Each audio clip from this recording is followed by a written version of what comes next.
Okay, so where are we at? This is the week before spring break. We're going pretty good pace for class. So what we've done is we've looked at the derivative.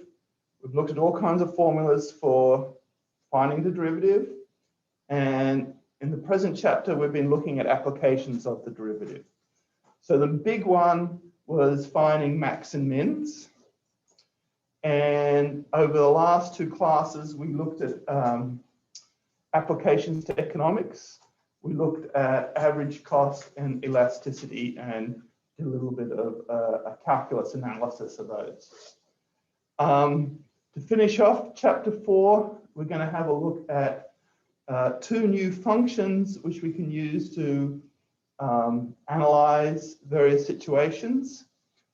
And we've got 3 classes left, so we don't need to meet Thursday, I think, because after chapter 4, we do chapter 5, and that's like a whole big shift. Are we planning on having a test the week after we get back? We are. So that Tuesday? Yeah, and that's going to be on chapter 4. So are you worried about Tuesday? Kind of like we can put the test back later in the week if you want. Is that good? Personally, I don't see everybody. Yeah. Okay. So yeah, because usually you come back a bit stupid after break, right? Because you haven't done. You probably had a good time, hopefully, safe time. Okay, guys. So yeah, okay. Well, I'll put the test later in the week when we get it. Like, put it on Thursday. Yeah, the Thursday we get back. Okay. So anyway, so when we get back, we're going to start a whole new topic. Really, it's like the course really is in 2 parts, and so we can do that. Okay. So when I started this class, I talked about mathematical modeling and sort of the idea that we've got like a toolkit, which is like a set of functions that we can use to, like, in a particular situation, we can use that to try and mathematically model a certain situation. So we know we can do straight lines, and straight lines are really good. That's when we have constant absolute change, you know, like it always goes up by 1 every step or whatever, something like that. And if you've done some linear regression, you know, there's a whole courses just on fitting straight line to data. That's like a really big important. We can have power functions, because we've talked a little bit about the fact that there's kind of like these laws which say that as something changes, then it changes, like, you know, as you grow taller, your weight grows as like the cube of your height, you know, because it's like a 3-dimensional thing. So there's things like that. So you can do some modeling with powers. If we've got a periodic situation, then we're going to use trig functions. We've talked about exponential. So that's exponential functions. So that's a situation in which you've got constant relative growth, i.e. like an interest rate situation. Like if something grows at 3%, that's something exponential. So we're talking about bank accounts, we're talking about some populations. Okay, so today and tomorrow we're going to introduce 2 new functions. One you've already seen before, we did a lab on that. And that was this idea of logistic growth. Okay, and okay, so remember this situation here.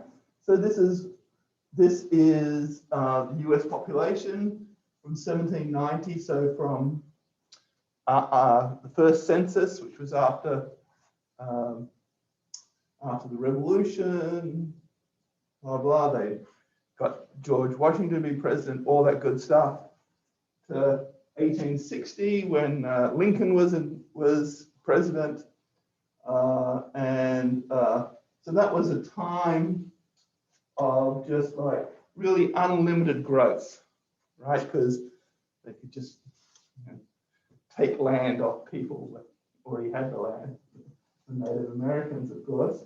But yeah, they really felt themselves untrammeled by anything, unrestricted by anything. They could go west, and we can see we've already done this, right? We had a little thing where we talked about how you fit data. We didn't actually do many formulas, but we talked about the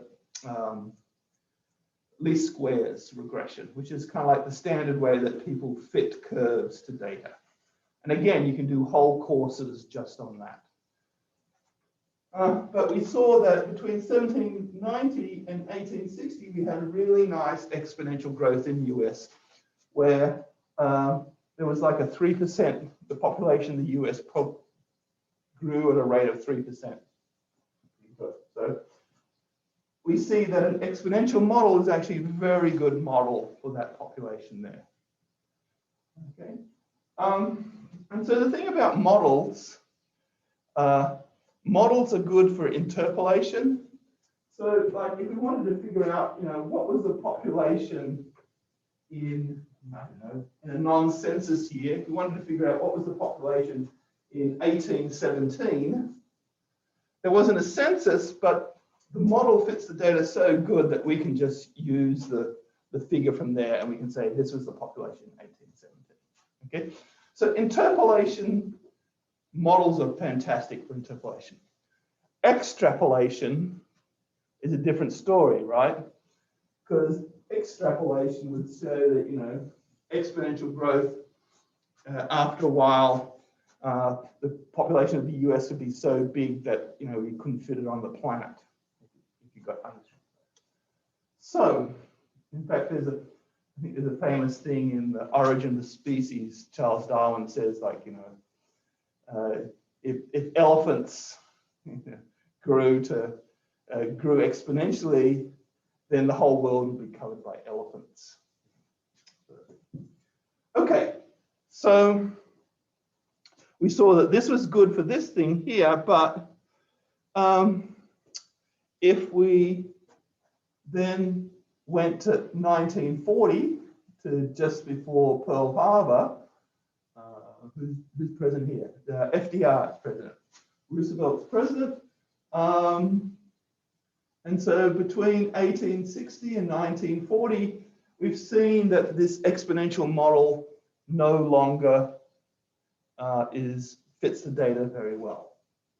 We see definite sort of tapering off, whereas if it had been exponential, right, it would have gone way up. We saw this in the lab here. Okay, so as I mentioned before, people thought about these situations. What happens when in a situation where if there's unlimited resources, you've got exponential growth, but if there's a limit to growth, and this can come from anything, it can come from food, water, land, whatever, if there's restrictions on growth so that the growth rate slows down as the population, so instead of growing at 3%, it reaches a stage where it goes growing at 2%, 1%, 0.5%, et cetera, et cetera. And so theoretically that there's a carrying capacity for the situation such that it can't go kind of above that. And so that growth rate is going to go down, down, down until when you hit the carrying capacity, the growth rate becomes 0. At which case, births equals deaths. And so we saw good evidence for that when we looked at the data again. But of course, we know that, so again, the thing about interpolation and extrapolation, it works really well, but when we extrapolated it past 1940, because then we entered the boom year, the depression was over, we entered into boom years in the 50s and 60s where the economy really kind of went gangbusters because with just repairing the damage from World War II was a stimulus to the economy. Okay. So we know these models change. So that's one thing about models. You've got to be prepared to change your model. But anyway, we see, again, we got a pretty good fit with this kind of model here. And this was what we call the logistic model. Okay, and so here we have some parameters here, 192, which meant that we thought the carrying capacity of the US was 192 million, which we know is not true. And again, we see the 0.03 here, which is again reminiscent of, oh, we'll talk about what that actually means later. Okay, so this is a well-known function called the logistic function. So it's kind of like an S, people kind of call it an S curve. You can kind of see it's kind of like an S, but the S is being kind of dragged horizontally. Okay, and it's a function with 3 parameters, L, C, and K.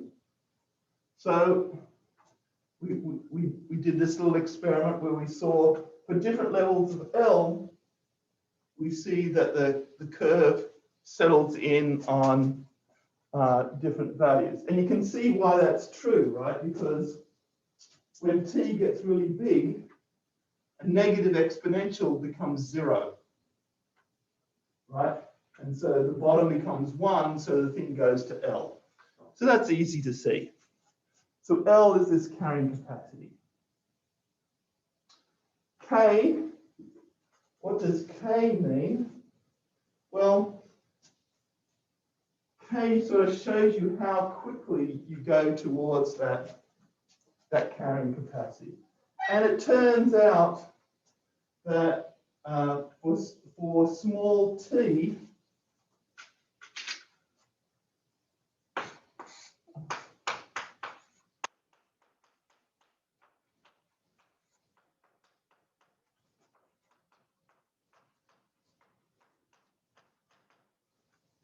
so at the beginning, the function kind of pretends it's like an exponential function, and this k turns out to be basically the rate of growth when you're right at the beginning. So right at the beginning here, you're growing at k%.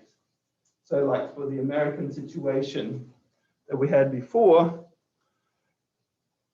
the fact that we had minus 0.031 here meant that the US population grows at 3% when the population is small.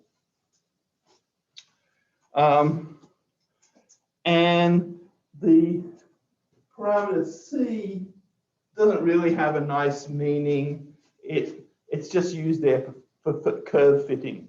In particular, you can write C in terms of what the initial population is, for example. Okay, so and the nice thing about this problem is kind of the rate of growth kind of does sort of go down as the population grows. As the thing goes, we see that as t goes forward, the rate of change sort of slows down. So it has that nice thing that we want to model a population, that it starts off exponential and then fits into a constant population of carrying capacity. I'm confused. Is C just what makes it? Like, what is C doing? C is just like you can kind of think of it as really it kind of moves it sort of back and forth.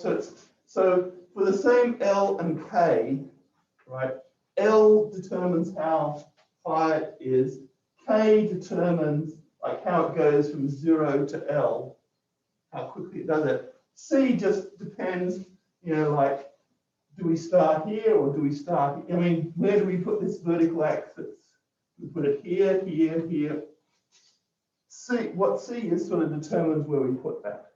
So it doesn't really have anything sort of explicitly that I can say that it actually is. I can't say it's a certain number of people or whatever, but it's just there to fix the curve in place.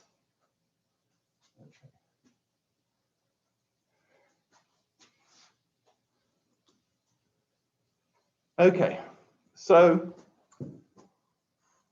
here are kind of, this is the little box of information that you should remember about the logistic function, in which I'll ask questions about.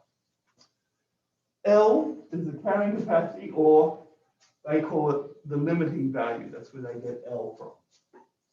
And it represents the carrying capacity for whatever it is. Okay. The calculus thing is where the inflection point is. So let's have a look. Let's do a little bit of calculus. Okay, so we've got P equals L. I'm going to write it as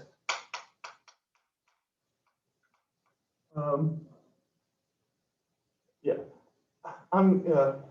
Let's not worry about C at the moment, because it doesn't, as I said, it doesn't really mean anything. So that's P. So what is its derivative? Okay, so this is going to be a chain rule situation, right? So the derivative is going to be, well, the L stays. The chain says down comes the minus. And we get 1 plus e to the minus kt to the minus 2, right? We subtract 1 from there, and then we multiply it by the derivative of this, which is minus k e to the minus kt. So the minuses cancel, so we get L e to the minus kt over 1 plus e to the minus kt squared. Okay, so does this have any critical points? It doesn't, because, right, this is an exponential, so it's never 0. This is never 0. This is always going to be positive. The derivative being always positive means what? There's never a negative population. No? Or never. What does negative derivative mean? It never goes down. It never goes down. Right. So it's an always increasing function. So that's what the thing says here. We can take the second derivative. I don't know if I want to do that. It's the quotient rule, and we see that, yeah, okay, we can take the derivative of it. Well, let's start doing it anyway, just to do it. So it's L. So what is it? Low d high, 1 plus e to the minus kt squared times the derivative of high, which is minus k L e to the minus kt minus high d low, L e to the minus kt. Right. Now this is why I didn't want to do it, because it's just so complicated. Now it's not going to come out easy. Subtract 1 from the power times minus k e to the minus kt as the bottom, or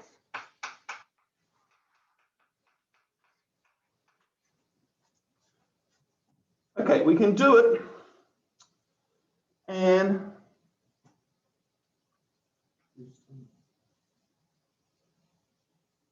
yeah. So the point is,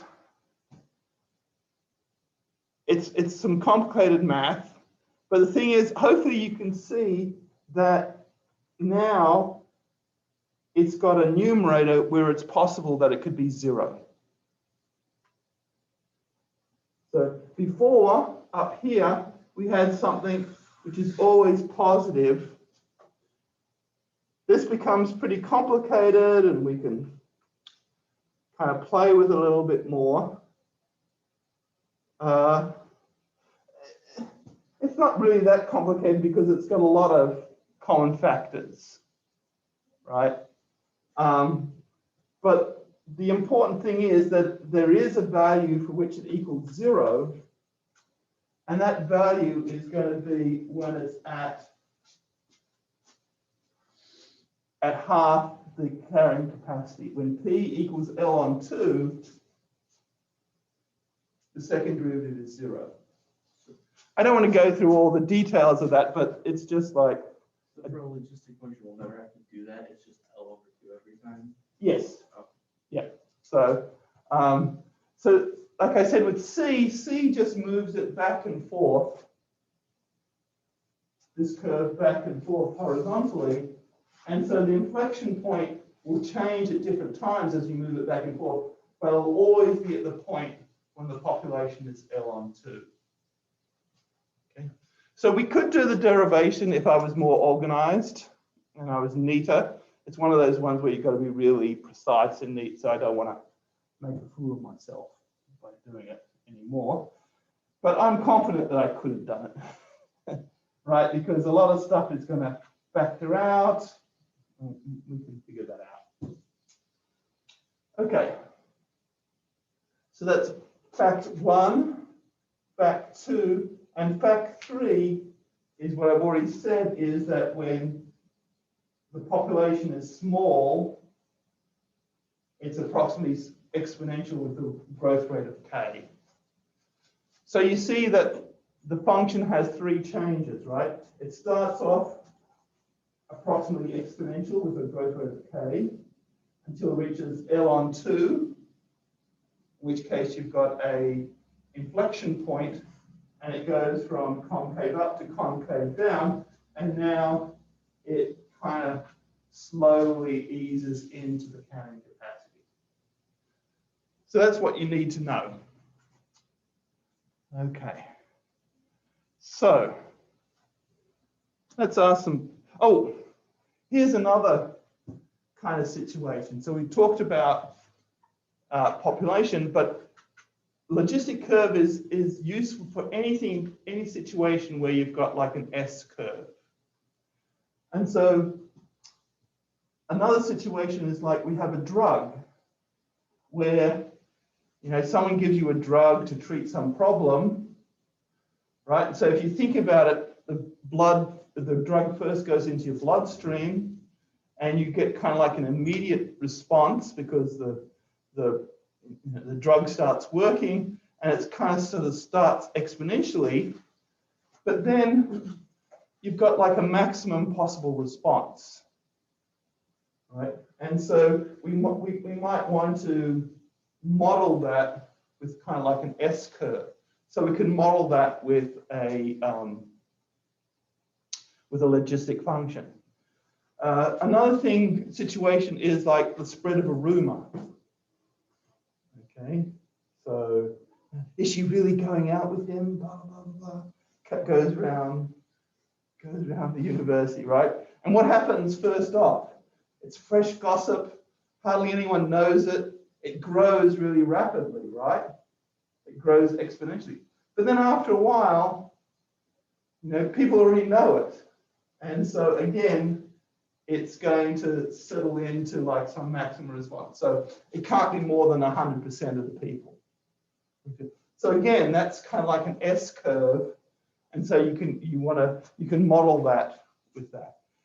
Any sort of situation where you've got like a saturation kind of thing, maybe a disease also might work like this. Or, you know, there's some new fad that people, you know, you crazy kids on the TikTok or whatever, you can go ahead and do that. So maybe its growth will be like an S curve. So it's just like a useful function to have in your toolbox. Like given a situation, I'm going to use them. Given a situation like this, I'm going to use a logistic curve to do it. And once you've got that, then you can start thinking, applying it to the situation. So like for drugs, right? You've got things to consider like, is it safe? Okay, or is there enough in your system to be effective? Right, so you've got to have a certain amount for it to do the job that it want to do. Like reduce cholesterol or reduce anxiety or whatever it has to do. And so you can think about there being these levels, and you look at these drugs, and you say, well, you know what? We should be using drug C because it's always falls safe. It's pretty slow, but it's gonna work good. Are we using the maximum safe response like an overdose essentially? Yeah. When would you use drug A? Drug A would be like you're in the emergency room and someone's coming in, they're dying, and you've got to do something straight away, and so you might give them drug A. It might be risky, but they might be dying otherwise, right? And so drug B is kind of useless, right? Because it's as dangerous as A, but it doesn't work as fast. So typically you would always use drug C, and you'd use drug A in an emergency. This kind of modeling is kind of useful. It just gives you kind of like, as I said, it's like a tool in your toolbox that you can use to describe a situation. Okay, so here's a kind of like a typical kind of problem. So we know that a population follows a logistic growth pattern. So we're looking at some 24-month period. And essentially it reaches its carrying capacity of 650 by the end of 24 months. When is the population growing fastest? Would be C.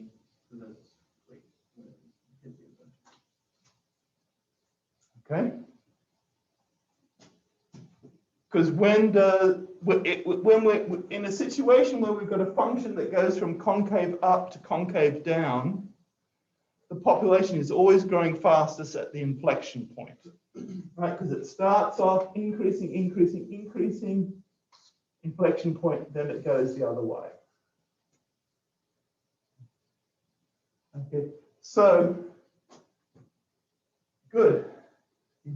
No one said D, because that's like the trick. You think it's half the time, but no, it's when the population is 325. So if we go back and look at it, what it's basically saying is that around here is month 24, and so you really can't do anything with the time. It's only what the population level was. Because the whole thing about the logistic growth is it's how much population there is depends upon how fast you're growing. So if you move it sort of back and forth, horizontally shift it, the inflection point can happen at any time.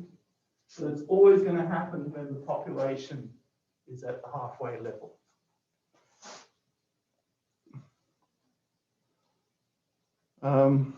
Here's another example here.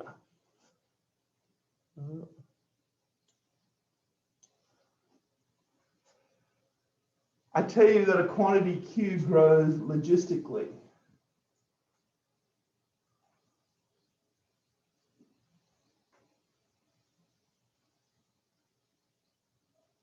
Okay, so here we've got some situation. We're told it's growing logistically. Which one of these fits with this to go logistically? Why is it not this one? Still growing exponentially. It's not growing exponentially. How's it growing? just linear. This is linear growth. So this is consistent with linear growth. Why can't it be this one? It's decreasing, right? So straight away you can cross out C.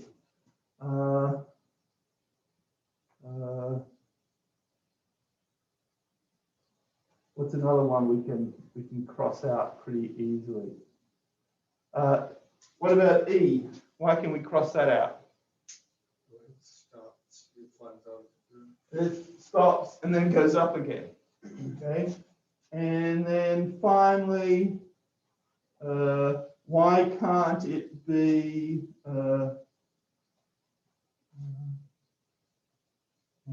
So what got we left? We got left with A and D, right? So we've got to think seriously now about which one is more consistent with logistic. Okay, so what do we know about logistic growth? We've got exponential growth, and then we've got tapering growth. So what we expect to see is increasing until it reaches its inflection point, and then decrease. So let's, instead of looking at at Q, let's look at delta Q.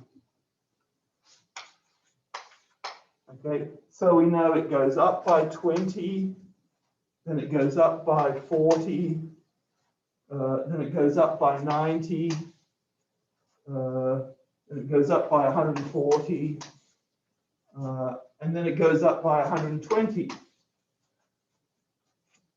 Okay, so we're seeing the exponential growth here, and now we're seeing it's starting to go down.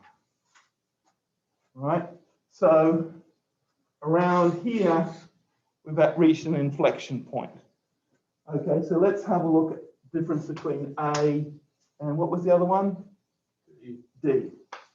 Okay, so A, it goes up 200, 150, 100.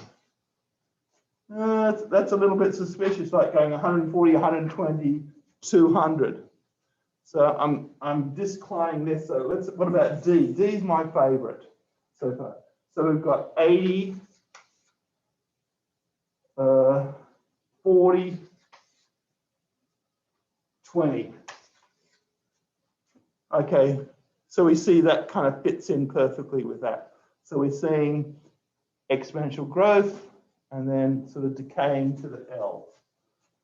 Okay, and so what are we saying? We're saying that what's L going to be? So L is going to be something like 570, 580, and so the maximum growth was there. So it's around here. Doubling that is around 300 to 600, right? So that fits in, right? Because of course the actual inflection point could have been a little bit before this. So this kind of fits in with kind of like a carrying capacity of something like 580, let's say. Okay, so D quite clearly is going to be the answer. So those are the kind of questions I'm going to be asking. I'm not really going to be asking straight calculus questions where I'm going to be asking you to differentiate stuff.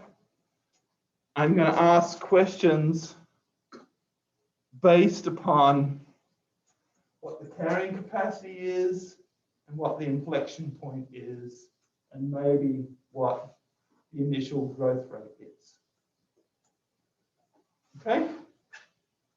I think we can have an early class today. Okay, so we'll meet tomorrow and we'll meet the surge function, which is going to be the last of our model functions.